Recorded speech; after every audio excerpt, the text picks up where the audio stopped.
Welcome to the Deep Dive. We're taking you right into mid-October 2025. It's a critical moment. Absolutely. 2 years on from the major escalation, and what we have is this. Well, this very limited, very fragile truce finally taking hold in Gaza. And for you listening, our goal here isn't just to report the headlines. We want to really get under the hood of this thing. Yeah, we're digging into the mechanics, the trade-offs involved, how the aid actually gets delivered, and this really controversial new U.S. role in monitoring. A very controversial role. And maybe most importantly, we need to talk about the domestic political mess, really, on both sides, in Israel and Palestine. That's what really threatens this whole thing long term. Exactly. Because as we're recording this analysis, based on our sources from around October 12th, this truce, it's only just hit day 4. Just 4 days. The uncertainty is palpable. Okay, so let's start at the beginning. How did this even come together, the groundwork? Well, it certainly didn't happen because the two sides suddenly started trusting each other. Let's be clear on that. Right. This required a significant outside push. A huge push. The sources are clear, this framework. It was hammered out through mediation.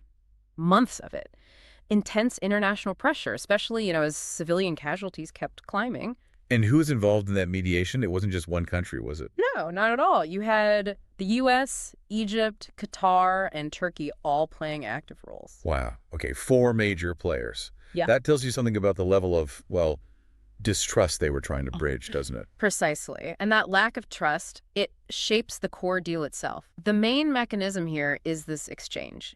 Israeli hostages held by Hamas for Palestinian prisoners. A phased release, right, not all at once. Exactly. Phased releases, it's all laid out in this limited framework. But it's built on these incredibly high-stakes, emotional, timed steps. And that emotion, it's a double-edged sword. It keeps the public invested, but it also puts enormous pressure on the leaders. Absolutely. Around that October 12th timeframe, you had families getting ready, hoping to welcome captives home. At the same time, these lists of Palestinian prisoners were being finalized, often long-term security prisoners. So it's not just logistics. It's deeply political. Every name on that list, every person coming home, carries immense weight. And those lists, that's where you see one of the first potential breaking points. Our sources flagged this immediately. How so? Well, the arguments over who gets released, is it minors? Administrative detainees? Yeah. Or are we talking about individuals convicted of serious offenses? Any disagreement there can derail the whole thing. Right. So the exchange is meant to anchor the deal, but it's also like a ticking clock. Right. If one side feels the terms aren't met, bang. Exactly. It could reset the whole crisis. Okay, so that's the exchange piece. But people can't live on hope alone. The humanitarian side must have been critical. Oh, absolutely essential. The deal explicitly mandates a major increase in humanitarian access to Gaza, verifiable access. And did that make a difference right away? What did it look like on the ground, say, in those first few days? The initial signs were pretty significant, according to UN reports and other sources. Aid flows definitely picked up. Food, medicine. But you mentioned something specific earlier about cooking gas. Yes, that detail really jumped out from the material. Cooking gas was delivered for the first time in months. Wow. Okay, hold on. Cooking gas sounds basic, but what does that tell us? It tells you the depth of the deprivation before the truce. I mean, no way to cook basic meals for months on end. So getting that gas, it signals a shift. A move maybe from just sheer survival mode to something slightly more stable. A fragile kind of normalization, maybe? Fragile is the word. But yes, beyond the gas, you had food, medical supplies, even some initial stuff for reconstruction starting to come in. The idea was immediate relief, obviously, but also to show people compliance brings tangible benefits. Okay, so aid is moving. The hostage prisoner exchange clock is ticking. What about the military situation? How did the pause actually start? Right after the agreement kicked in, sources noted the IDF, the Israeli Defense Forces, began pulling back. Pulling back from where? From specific parts of Gaza. Not everywhere, but noticeable withdrawals. That physical movement was key to confirming the pause was real.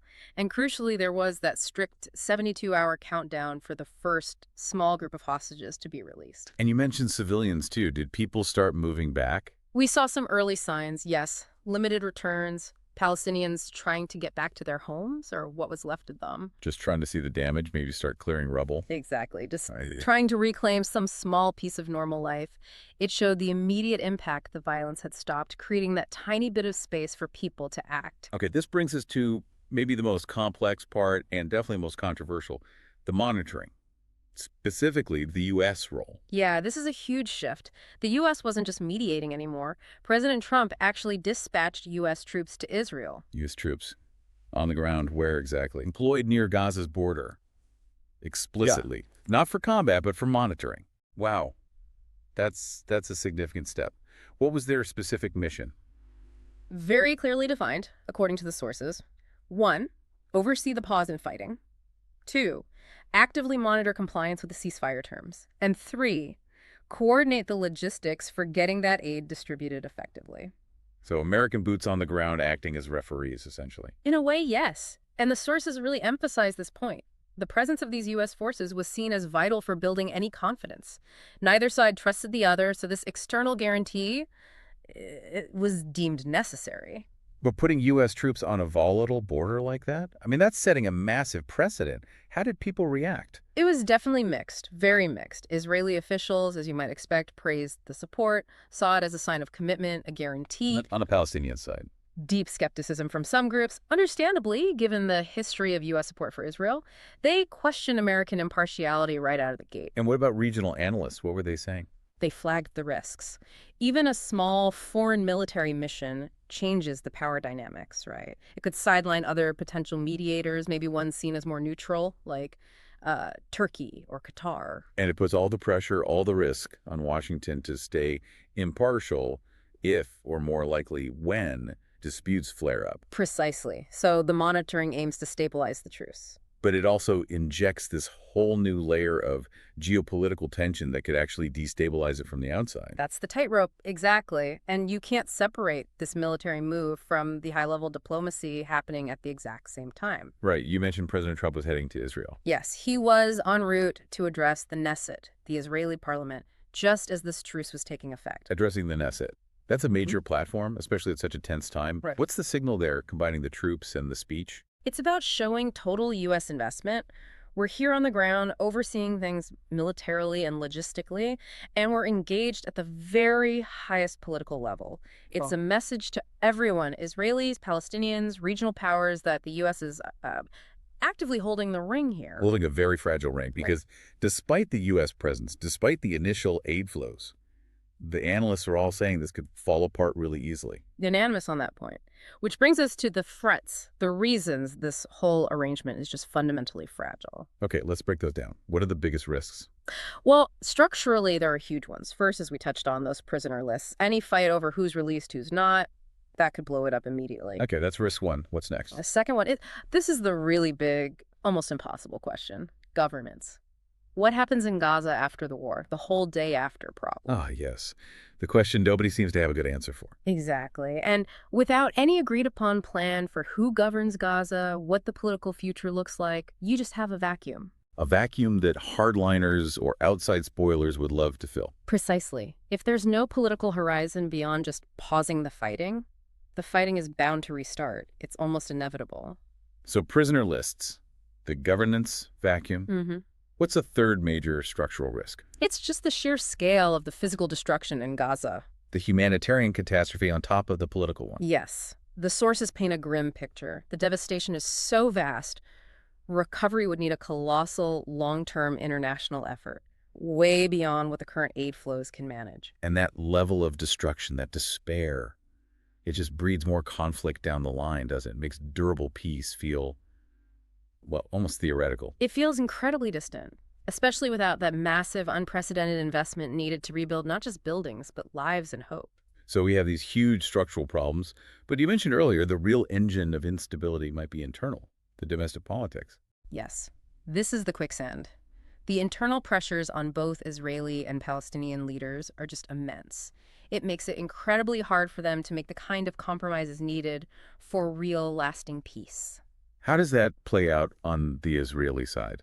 Well, you've got a government that was already fractured, facing intense heat from the families of the hostages. They were relieved by any progress, sure, but also deeply critical of the leadership. Why didn't this happen sooner? Why not more releases? And pressure from the other side, too, right? From hardliners who don't want any concessions at all. Absolutely. Pressure from all sides. It paralyzes them, makes them terrified of negotiating the bigger final status issues. And on the Palestinian side, is it just as fractured? Equally fractured, if not more so. Different factions looking at the truce terms. Are these concessions? Are they victories? Hmm. Any leader seen as giving away too much faces political annihilation? It sounds like a political nightmare for any leader trying to navigate this. It really is. Yeah. Which is why you heard international leaders, President Trump, EU diplomats, immediately saying this truce needs massive political pressure from the outside and constant vigilance. It's basically an admission that the deal can't hold itself together. Pretty much. It's held together by exhaustion and external guarantees, not internal trust or agreement. You hear whispers, maybe, of longer-term ideas, like a potential summit in Egypt to talk broader strategy, But the critics are right there saying, saying you can't just hit pause. You have to deal with the root causes, the underlying grievances that started the fire. Otherwise, the violence will come back. okay, so let's try and synthesize this for you, the listener. We've got this immediate, very real human relief, cooking gas. Families maybe seeing loved ones, people returning to check homes. That's tangible. But it's happening against this backdrop of enormous structural problems and intense political friction, both inside Israel and Palestine and regionally. And the whole thing seems incredibly dependent on outsiders, especially the U.S., applying pressure and literally monitoring the situation on the ground. That's the takeaway from the sources, really. It's a highly engineered pause, those U.S. monitors. They weren't just symbolic. They were framed as the essential ingredient to build just enough confidence for both sides to take a breath without feeling like they're about to be strategically overrun. Which leads us to that final, maybe unsettling thought for you to consider. We've talked about how this fragile stability seems to hinge entirely on these foreign monitors, these external guarantees. Yeah. So if that's what it takes just to maintain a temporary pause, Yeah. what does that tell us about the actual conditions needed for genuine self-sustaining peace and stability in the region? Does it imply that those conditions, well, that they simply don't exist internally right now? That stability itself has to be imported? It's a difficult, sobering question raised directly by the analysis of the situation as it stood then. The immediate relief masked just how much fundamental work remained undone. Thank you for joining us on this deep dive.